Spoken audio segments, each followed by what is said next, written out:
Shalom, Bapak, Ibu, Saudara-saudari, umat paroki keluarga Kudus Atmojirono yang dikasihi Tuhan. Berkah dalam gereja Katolik, para tokoh Alkitab memiliki peran penting sebagai teladan iman. Mereka menjadi pewarta sabda Allah dan saksi sejarah keselamatan umat manusia yang berpuncak pada Yesus Kristus. Hari ini kita akan membahas salah satu tokoh Alkitab, yaitu Gideon, seorang pemimpin prajurit bangsa Israel. Gideon adalah anak Yoas, keluarga Abiezer, suku Manasye, umat bangsa Israel yang tinggal di wilayah Ofra. Saat itu merupakan tahun ke-7 bangsa Israel di bawah kekuasaan orang Midian. Mereka merampas ternak dan bahan pangan milik bangsa Israel, serta membangun mezbah Baal, agar bangsa Israel meninggalkan Tuhan dan beralih menyembah berhala. Suatu ketika, Gideon sedang bekerja mengumpulkan gandum. Lalu datanglah malaikat Tuhan dan berkata, "Tuhan menyertai engkau, ya pahlawan yang gagah berani." Awalnya Gideon merasa ragu mendapat tugas berutusan dari Tuhan karena ia merasa sebagai seorang yang lemah dan berasal dari kaum yang paling hina. Namun Tuhan meneguhkan iman Gideon dengan menunjukkan mujizat kepadanya. Malam harinya, datanglah malaikat Tuhan dan berkata kepada Gideon, "Robohkanlah mezbah Baal dan bangunlah mezbah Tuhan, maka aku akan menyelamatkan engkau dari kemarahan orang Midian." Tanpa ragu-ragu, Gideon melakukan semuanya itu. Pagi harinya, orang Midian sangat marah melihat mezbah Baal yang hancur. Mereka mendatangi rumah Gideon dan hendak membunuhnya.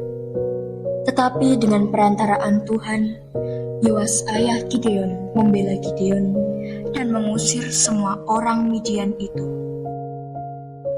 Kemudian berfirmanlah Tuhan kepada Gideon, "Bawalah 300 prajurit untuk mengepung perkemahan orang Midian dengan cara meniupkan trompet, memecahkan puyung dan berteriak, 'Pedang demi Tuhan dan demi Gideon.'"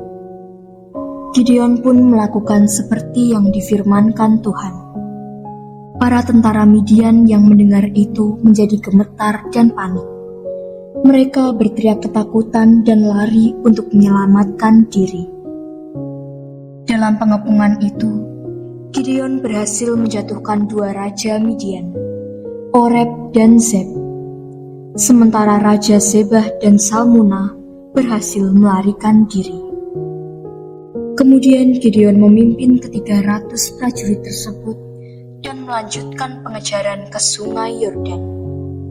Di sana Gideon berhasil menangkap dan menjatuhkan Zebah dan Salmuna.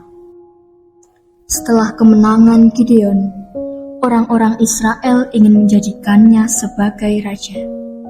Tapi Gideon menolak, katanya kepada mereka, "Aku tidak akan memerintah kamu, dan juga anakku pun tidak, tetapi Tuhan yang akan memerintah kamu." Kemudian Gideon kembali ke wilayah Ofra dan melanjutkan hidupnya. Ia dikaruniai banyak anak laki-laki hingga masa tuanya. Gideon meninggal karena sudah lanjut usia dan jenazahnya dimakamkan di wilayah Ofra.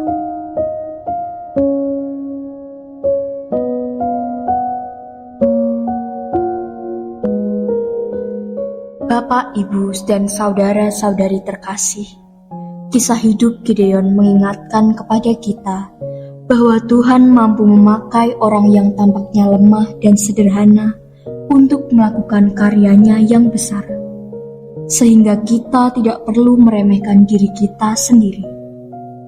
Semoga ketaatan dan keberanian Gideon memotivasi kita untuk berani melawan arus dunia yang salah dan percaya bahwa bersama Tuhan kita mampu mengatasi keterbatasan kita. Tuhan memberkati kita semua.